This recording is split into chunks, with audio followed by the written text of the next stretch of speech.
എന്തിനാണ് എന്ന് ചോദിച്ചാല് ചുറ്റുപാടുമുള്ളവർക്കൊക്കെ, ഇവിടെ വരാൻ സാധിക്കാത്തവർക്കൊക്കെ അത് കേൾക്കുവാൻ സാധിക്കണമെങ്കിൽ ആധുനിക മാധ്യമങ്ങളുടെ പിൻബലത്തോടുകൂടി അത് സാധ്യമാക്കേണ്ടത്.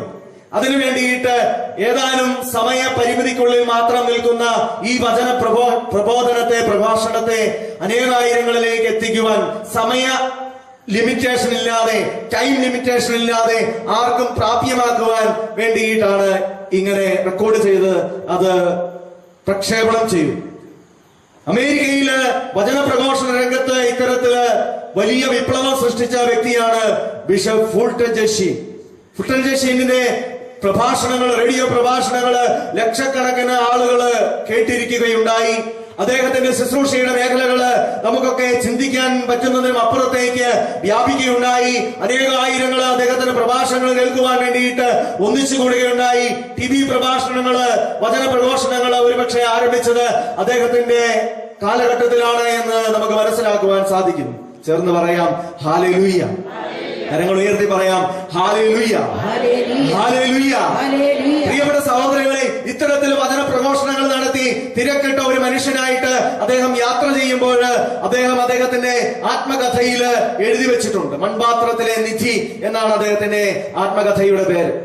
ആ മൺപാത്രത്തിലെ നിധി എന്ന് പറയുന്ന ആത്മകഥയിൽ എഴുതി വെച്ചിട്ടുണ്ട്. പുരോഹിതൻ അവന് സ്വന്തമല്ല എന്ന് പറഞ്ഞുകൊണ്ട് ബിഷപ്പ് ഫുൾട്ടൻ ജെഷീൻ എഴുതിയ വലിയൊരു പുസ്തകം മലയാളത്തിലേക്ക് വിവർത്തനം ചെയ്തിരിക്കുന്നത് പ്രശസ്ത സിനിമ എഴുത്തുകാരനായ, സിനിമയുടെ കഥ എഴുതുന്ന ജോൺ പോളാണ്. അദ്ദേഹത്തിന്റെ ഭാഷാ വിവർത്തനവും നമുക്ക് പുരോഹിതൻ അവന് സ്വന്തമല്ല എന്ന പേരിൽ വലിയൊരു പുസ്തകമായിട്ട് ലഭിക്കുമ്പോൾ, ഫുൾട്ടൻ ജെഷീനിന്റെ ഇത്തരത്തിലുള്ള രചനകളില് അദ്ദേഹം വിശുദ്ധ കുർബാനയുടെ ആരാധകരായി തീരുവാൻ വേണ്ടിയിട്ടുള്ള കാരണങ്ങൾ അവിടെ അവതരിപ്പിക്കുന്നു. എന്താണ് വിശുദ്ധ കുർബാനയുടെ ആരാധകരായി തീരുവാൻ വേണ്ടിയിട്ട് ഞാനും നിങ്ങളും പരിശ്രമിക്കേണ്ടതിന്റെ കാരണം? തിരക്കേറിയ ജീവിതത്തിനിടയിൽ 1 മണിക്കൂറെങ്കിലും വിശുദ്ധ കുർബാനയുടെ മുമ്പിലിരുന്ന് ശക്തി സ്വീകരിക്കുവാൻ വേണ്ടിയിട്ട്, ഊർജം സ്വീകരിക്കുവാൻ വേണ്ടിയിട്ട് സമയം കണ്ടെത്തിയ വ്യക്തിയാണ് ബിഷപ്പ് ഫുൾട്ടൻ ജെഷീൻ.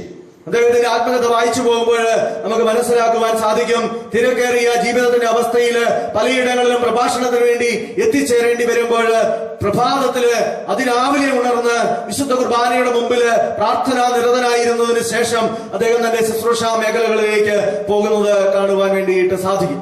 ചേർന്ന് പറയാ ഹല്ലേലൂയ. ഞങ്ങൾ ഉയർത്തി എല്ലാവരും ചേർന്ന് പറയട്ടെ ഹല്ലേലൂയ. അഭിഷേകത്തോടെ എല്ലാവരും ചേർന്ന് ഹല്ലേലൂയ. ഈശോയെ ആരാധിച്ചുകൊണ്ട് ഹല്ലേലൂയ, ഹല്ലേലൂയ, ഹല്ലേലൂയ. പ്രിയപ്പെട്ട സഹോദരങ്ങളെ, നമ്മൾ ഈ രാത്രി ആരാധനയിൽ വന്നിരിക്കുമ്പോൾ സജീവമായിട്ട് ഈശോയെ ആരാധിക്കുവാൻ വേണ്ടിയിട്ട് നമുക്ക് സാധിക്കണം. അല്ലെങ്കിൽ സ്വാഭാവികമായിട്ട് ആ ഗെത്സമേൻ തോട്ടത്തിൽ പ്രാർത്ഥിച്ചുകൊണ്ടിരുന്ന അവസ്ഥയിലേക്ക്, നമ്മള് ശിഷ്യന്മാരുടെ അവസ്ഥയിലേക്ക് നമ്മൾ വീണു പോകാനിടയുണ്ട്. അതുകൊണ്ടാണ് അച്ഛൻ കരങ്ങൾ ഉയർത്തി സ്തുതിക്കാൻ പറയുമ്പോൾ നിങ്ങൾ അതിനോട് സഹകരിക്കണമെന്ന് പറയുന്നു. നമുക്ക് ഒന്നുകൂടെ കരങ്ങൾ ഉയർത്തി പറയാം ഹല്ലേലൂയ. എല്ലാവരും കരങ്ങൾ ഉയർത്തി ഹല്ലേലൂയ, ഹല്ലേലൂയ.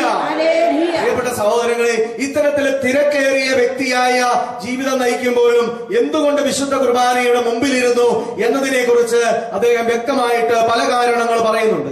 അതിൽ 1-2 കാരണങ്ങൾ മാത്രം ഈ രാത്രിയിൽ നമ്മുടെ ചിന്തയ്ക്ക് വേണ്ടിയിട്ട് ഞാൻ പകർന്നു നൽകുകയും.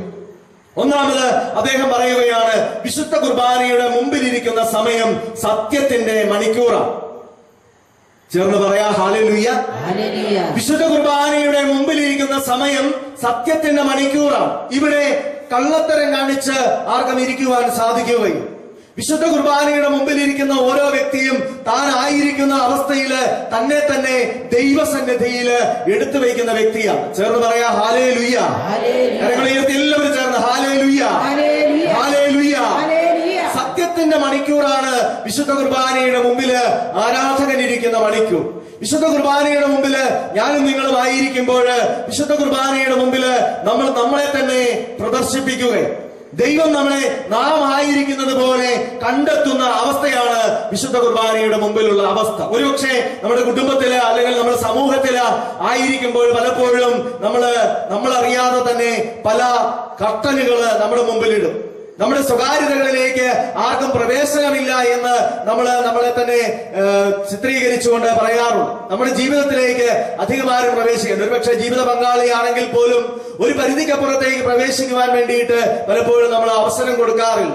നമ്മൾക്ക് നമ്മുടേതായ പല രഹസ്യങ്ങളും സൂക്ഷിക്കുവാൻ വേണ്ടിയിട്ടും നമ്മുടെ ബാല്യകാലം മുതലുള്ള ജീവിതത്തില് നമ്മൾ സ്വന്തമായിട്ട് സൂക്ഷിക്കുന്ന പല രഹസ്യങ്ങളും. ഇപ്പോൾ നമ്മൾ പ്രത്യക്ഷപ്പെടുന്നത്, മറ്റു മനുഷ്യരുടെ മുമ്പിൽ പ്രത്യക്ഷപ്പെടുന്നത് ഒരു തരത്തിൽ പറഞ്ഞാല് ഒരു മുഖപടം അണിഞ്ഞുകൊണ്ടാണ്, അല്ലെങ്കിൽ ഒരു മൂടുപടം അണിഞ്ഞുകൊണ്ടാണ്. യഥാർത്ഥ മുഖം വെളിപ്പെടുത്താതെയാണ് എന്ന് പറയേണ്ടി വരും. വിശുദ്ധ കുർബാനയുടെ മുമ്പിൽ ഇരിക്കുന്ന മണിക്കൂർ സത്യത്തിന്റെ മണിക്കൂറാണ്. ഇവിടെ ഏച്ചുകെട്ടലുകളില്ല, ഇവിടെ പൊടിപ്പും തൊങ്ങലുകളുമില്ല, ഇവിടെ അലങ്കാരങ്ങൾക്ക് സ്ഥാനമില്ല. വിശുദ്ധ കുർബാനയുടെ മുമ്പിൽ ഇരിക്കുന്ന സമയം സത്യത്തിന്റെ മണിക്കൂറാണ്. കുർബാനയുടെ മുമ്പിലിരിക്കുന്ന ഒരു വ്യക്തിക്കും ഒന്നും മറച്ചു വെക്കാനില്ല. കാരണം 10,000 സൂര്യപ്രകാശത്തേക്കാൾ ശക്തിയേറെ കണ്ണുകളോടെ തമ്പുരാൻ നമ്മളെ ഓരോരുത്തരെയും കാണുന്നു എന്ന് നമ്മൾ മനസ്സിലാക്കണം. ചേർന്ന് പറയാ ഹല്ലേലൂയ, ഉയർത്തി പറയാ ഹല്ലേലൂയ. കഴിഞ്ഞിടയ്ക്ക് അച്ഛനോട് ഒരു വൈദികൻ പങ്കുവെച്ച ഒരു കാര്യവും, ഞങ്ങള് കോഴിക്കോട് വെച്ച് പരിചയപ്പെട്ട ഒരു വൈദികനാണ്. അദ്ദേഹത്തെ സംസാരിച്ചപ്പോൾ അദ്ദേഹം തന്റെ ജീവിതത്തിലെ 2 അനുഭവങ്ങൾ പറയുകയുണ്ടായി. ഒന്നാമത്, അദ്ദേഹം ഒരു കരിസ്മാറ്റിക് പ്രാർത്ഥനാ ശുശ്രൂഷയിലൂടെ വലിയൊരു ധ്യാന കേന്ദ്രത്തിന്റെ അസിസ്റ്റന്റ് ഡയറക്ടറായിട്ട് ശുശ്രൂഷ ചെയ്യുകയാണ്. ഞാൻ യാദൃശ്ചികമായിട്ടാണ് അച്ഛനോടൊപ്പം താമസിക്കുവാൻ വേണ്ടിയിട്ട് ഇടയായത്. വലിയ ആത്മീയ അനുഭവം പങ്കുവയ്ക്കുന്ന ചില സംസാരങ്ങള് ഞങ്ങൾക്ക് ആ 2 ദിവസങ്ങൾ കൊണ്ട് സാധിച്ചു. ഇപ്പോൾ അച്ഛൻ എന്നോട് പറഞ്ഞ ഒന്നാമത്തെ സംഭവം, അച്ഛന്റെ അടുക്കലേക്ക് ഒരു അൽമായ സഹോദരന് പ്രാർത്ഥിക്കുവാൻ വേണ്ടിയിട്ട് കടന്നു വരികയും, ശുശ്രൂഷ രംഗത്ത് നിൽക്കുന്ന വ്യക്തിയാണ്, ദർശനപരമുണ്ട്, അനേകർക്ക് വേണ്ടി പ്രാർത്ഥിക്കുന്നു, ധ്യാന കേന്ദ്രങ്ങളൊക്കെ ശുശ്രൂഷ ചെയ്യുന്ന അദ്ദേഹം ഒരു ദിവസം അച്ഛനെ കാണുവാൻ വേണ്ടിയിട്ട് ഈ ആശ്രമത്തിൽ വരികയും, അപ്പോൾ അച്ഛൻ മാത്രമേ ആ ആശ്രമത്തില് ഉള്ളൂ. അതിവിടെ വേറെ ചില ശുശ്രൂഷകള്, കുട്ടികൾക്ക് വേണ്ടിയുള്ള, അനാഥരായ കുട്ടികൾക്ക് വേണ്ടിയുള്ള ശുശ്രൂഷകള് ആരംഭിക്കുവാൻ വേണ്ടിയിട്ട് സഭ മേടിച്ച, ആ കോൺഗ്രിഗേഷൻ മേടിച്ച സ്ഥലമാണ്. അപ്പോൾ അവിടെ അതിനുള്ള പ്രാരംഭ പ്രവർത്തനങ്ങളൊക്കെ ആരംഭിക്കുവാൻ വേണ്ടിയിട്ട് പോകുന്നതേ ഉള്ളൂ. അച്ഛൻ അവിടെ താമസിച്ച് പ്രാർത്ഥനയിൽ ധ്യാന ശുശ്രൂഷകളിലൊക്കെ പങ്കുചേർന്നുകൊണ്ടിരിക്കുകയും, ഈ സഹോദരൻ കടന്നു വന്നപ്പോൾ അവരെ ഒന്നിച്ച് സെക്രട്ടറിയുടെ മുമ്പിൽ, ഒരു ചെറിയ മുറിയാണ്, ആ ചെറിയ മുറിയിൽ വെച്ചിരിക്കുന്ന വിശുദ്ധ കുർബാനയുടെ മുമ്പിൽ ചെന്നിരുന്ന് കുറെ അധികം സമയം സ്തുതിച്ച് പ്രാർത്ഥിച്ചു. കരങ്ങൾ ഉയർത്തി എന്ന് പറയാം ഹല്ലേലൂയ, ഹല്ലേലൂയ. എല്ലാവരും കരങ്ങൾ ഉയർത്തി നന്നായിട്ട് ദൈവസന്നിധിയിലേക്ക് കരങ്ങൾ ഉയർത്തി പറയട്ടെ ഹല്ലേലൂയ. കരങ്ങൾ ഉയർത്തി പറയട്ടെ ഹല്ലേലൂയ. സന്തോഷത്തോടെ പറയട്ടെ ഹല്ലേലൂയ. ഈശോ സ്നേഹമുള്ളവരെ, ഈ ശുശ്രൂഷകൻ ഇങ്ങനെ പ്രാർത്ഥിച്ച് കുറെ നേരം പ്രാർത്ഥിച്ചു കഴിഞ്ഞപ്പോൾ അച്ഛനോട് പറഞ്ഞു, അച്ഛൻ ഇപ്പൊ കുടിച്ചോണ്ടിരിക്കുന്ന കിണറ്റിലെ വെള്ളം കുടിക്കരുതെന്ന് പറഞ്ഞു. അച്ഛന് ഒന്നും മനസ്സിലായില്ല. അച്ഛൻ ചോദിച്ചു, അതെന്താ കുടിക്കരുതെന്ന് പറയുന്നത്? അപ്പോൾ ഈ ശുശ്രൂഷകൻ പറഞ്ഞു, അതെനിക്കറിയത്തില്ല, ഈശോ എന്നോട് പറയുന്നു അച്ഛൻ ഈ കിണറ്റിലെ വെള്ളം കുടിക്കരുത്. അപ്പോൾ ശുശ്രൂഷകൻ പ്രാർത്ഥനയൊക്കെ കഴിഞ്ഞു. അച്ഛന് ശുശ്രൂഷകനൂടെ താഴേക്ക് ഇറങ്ങിപ്പോയി കിണറിന്റെ അവിടെയൊക്കെ ചെന്ന് എല്ലാം ഒക്കെ നോക്കിയിട്ട്, ഈ കിണറ് പുതിയതായിട്ട് അച്ഛന് നവീകരിച്ചെടുത്തതാണ്. കിണറിന്റെ ഉള്ളില് അധികം ചപ്പുചവറുകളൊന്നും ഇല്ലായിരുന്നു. പക്ഷെ അതെല്ലാം കുറച്ചൊക്കെ ഉണ്ടായിരുന്നതൊക്കെ വാരിക്കളഞ്ഞു. പുതിയ വല, അച്ഛൻ ഈ കോട്ടയത്ത് വന്നപ്പോൾ ചെറിയ കണ്ണിയുള്ള വലയൊക്കെ വീട്ടിൽ വന്നിട്ട് തിരിച്ചു പോയപ്പോൾ ചെറിയ കണ്ണിയുള്ള വലയൊക്കെ മേടിച്ചോണ്ട് പോയി. വലിയ കണ്ണിയുള്ള വലയായിരുന്നു കിടന്നത്. ചെറിയ കണ്ണിയുള്ള വലയൊക്കെ ഇട്ട് എല്ലാം നല്ല വെടിപ്പാക്കി, നല്ല മോട്ടറൊക്കെ വെച്ചു. ആ വെള്ളം നല്ല കണ്ണുനീര് പോലുള്ള വെള്ളമാണ് എന്ന് മോട്ടർ വെക്കാമെന്ന് പ്ലംബർ പറഞ്ഞു. അതുകൊണ്ട് അച്ഛൻ നല്ല വിശ്വാസത്തില് ഈ വെള്ളം ഉപയോഗിച്ചുകൊണ്ടിരിക്കുകയാണ്. ഈ വെള്ളം ഉപയോഗിച്ചുകൊണ്ടിരുന്ന അച്ഛനോട് പെട്ടെന്ന് ഈ ശുശ്രൂഷകൻ വന്നിട്ട് പറഞ്ഞു, അച്ഛൻ ഈ വെള്ളം കുടിക്കരുത്. അതിനുശേഷം അച്ഛന് വെള്ളം വീണ്ടും കുടിച്ചോണ്ടിരിക്കുക. ശുശ്രൂഷകൻ എന്തിനു പറഞ്ഞു എന്ന് മനസ്സിലാകാത്തത് കൊണ്ട്, അച്ഛൻ വേറെ വെള്ളമൊന്നും കിട്ടാൻ സാധ്യതയില്ലാത്തത് കൊണ്ട്, മുനിസിപ്പാലിറ്റിയുടെ വെള്ളം വരുന്നുണ്ട്, അത് കുടിക്കുന്നതിനേക്കാളും ഭേദം ഇത് കുടിക്കുന്നതാണ് എന്ന് കരുതി അദ്ദേഹം വെള്ളം കുടിക്കുന്നത് തുടർന്നുകൊണ്ടിരിക്കുക. ചേർന്ന് പറയാ ഹല്ലേലൂയ. കരങ്ങൾ ഉയർത്തി പറയാ ഹല്ലേലൂയ. ഓരോ എല്ലാവരും കരങ്ങൾ ഉയർത്തണം ഹല്ലേലൂയ. എല്ലാവരും ചേർന്ന് ഹല്ലേലൂയ. യേശുവേ ആരാധന. പ്രിയപ്പെട്ട സഹോദരങ്ങളെ, ഈ ശുശ്രൂഷകൻ പറഞ്ഞത് കേൾക്കാതെ അച്ഛൻ വെള്ളം കുടിച്ചുകൊണ്ടിരിക്കുമ്പോൾ അച്ഛനൊരു ധ്യാന കേന്ദ്രത്തില് അച്ഛന്റെ സുഹൃത്തായ മറ്റൊരു വൈദികനെ സന്ദർശിക്കുവാൻ വേണ്ടിയിട്ട് ചെന്നു.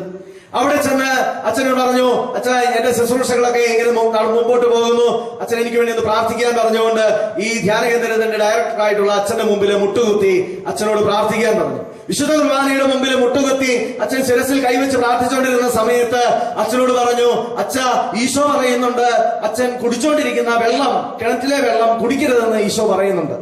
അപ്പൊ വീണ്ടും ശക്തമായിട്ട് ഈ പ്രബോധന, ഈ ഒരു സന്ദേശം കിട്ടിയതുകൊണ്ട് അച്ഛൻ ചോദിച്ചു, എന്തുകൊണ്ടാണ് കുടിക്കരുതെന്ന് പറയുന്നത്? അപ്പോൾ അച്ഛൻ പറഞ്ഞു, അതെനിക്കറിയത്തില്ല, വെള്ളം കുടിക്കരുത് എന്ന് മാത്രമാണ് എനിക്ക് സന്ദേശം കിട്ടുന്നത്. ഏതായാലും അച്ഛൻ തിരിച്ച് ഈ ആശ്രമത്തിലെത്തി അച്ഛന് ഈ കിണറ് സൂക്ഷ്മമായിട്ടൊന്ന് നിരീക്ഷിക്കുവാൻ വേണ്ടിയിട്ട് പോയി. അവിടെ ചെന്ന് സൂക്ഷ്മമായിട്ട് നിരീക്ഷിച്ചപ്പോൾ അച്ഛൻ കണ്ട കാഴ്ച ഇതാണ്.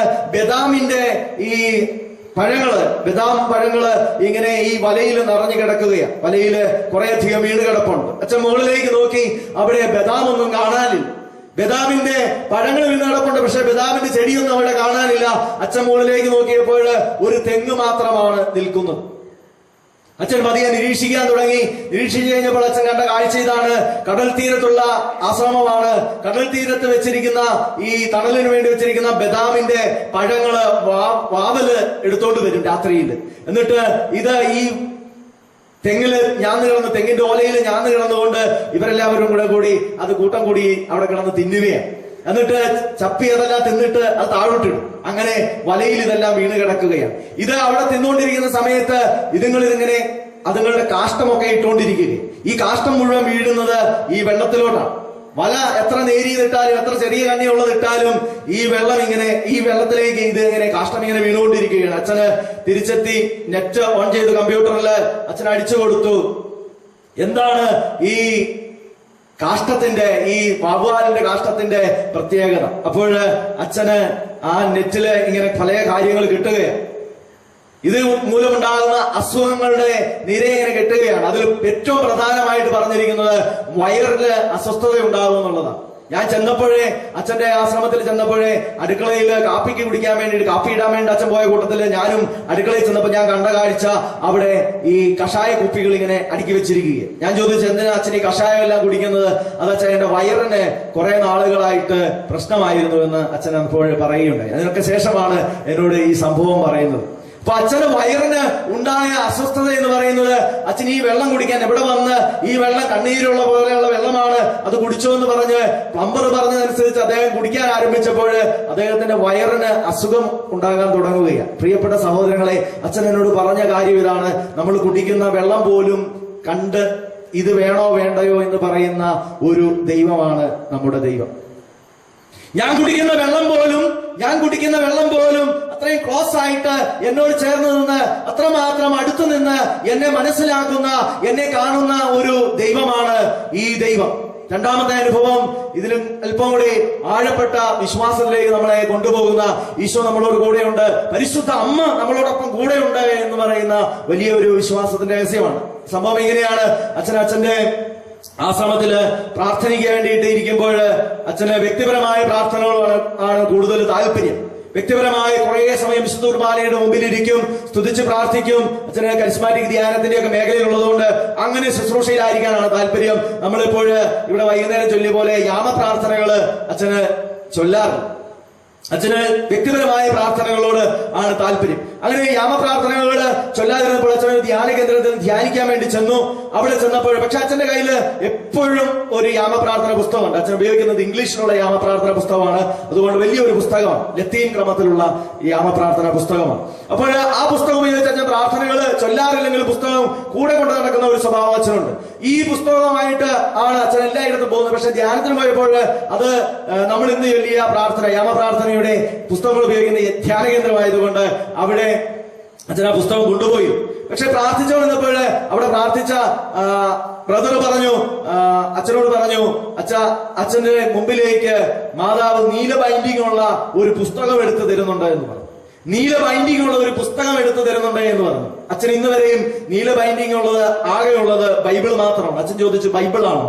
ഉടനെ ബ്രദർ പറഞ്ഞു, അല്ല, ബൈബിൾ അല്ല എന്ന് പറഞ്ഞു. ബൈബിളിന്റെ അത്രയും വലിപ്പമില്ല, ഇത് ചെറിയ തടിച്ച ഒരു പുസ്തകമാണ് എന്ന് പറഞ്ഞു. നീല ബൈൻഡിംഗ് ഉള്ള ഒരു പുസ്തകമാണ് എന്ന് പറഞ്ഞു. അതിനുശേഷം പറഞ്ഞു, അച്ഛ മാതാവിന്റെ ഒരു ചിത്രം കാണുന്നുണ്ട് എന്ന് പറഞ്ഞു. മാതാവ് ഒരു ചിത്രം കാണിക്കുന്നു. ഏത് ചിത്രമാണ്? മാതാവ് ഉണ്ണീശോയെ ഒരു പാറപ്പുറത്ത് വെച്ചിട്ട് ഇങ്ങനെ അമ്മ കുഞ്ഞുങ്ങളെ പിടിച്ചോണ്ട്, നമ്മളെ കൊച്ചു പിള്ളേരെയൊക്കെ പിടിച്ചോണ്ട് നിൽക്കുന്നത് പോലെ ഇങ്ങനെ പിടിച്ചോണ്ട് നിൽക്കുന്ന ഒരു ചിത്രം. അച്ഛനോട് ചോദിച്ചു, അച്ഛൻ എവിടെയെങ്കിലും കണ്ടിട്ടുണ്ടോ? അച്ഛൻ എങ്ങും കണ്ടിട്ടില്ല, ഈ ചിത്രം എങ്ങും കണ്ടിട്ടില്ല. അവസാനം കൗൺസിലിംഗ് കഴിഞ്ഞ് ശുശ്രൂഷകളൊക്കെ പൂർത്തിയാക്കി അച്ഛന് തിരിച്ച് ആശ്രമത്തിലെത്തുക. അപ്പോൾ യാമപ്രാർത്ഥന എല്ലാം വേണ്ടി പുതിയ തീരുമാനമൊക്കെ എടുത്തിട്ടുണ്ട്. അതുകൊണ്ട് പ്രാർത്ഥനാ പുസ്തകം, ആ പുസ്തകം അച്ഛൻ എപ്പോഴും കൊണ്ടു നടക്കുന്ന പുസ്തകം നോക്കിയിട്ട് ആ പുസ്തകം കാണാൻ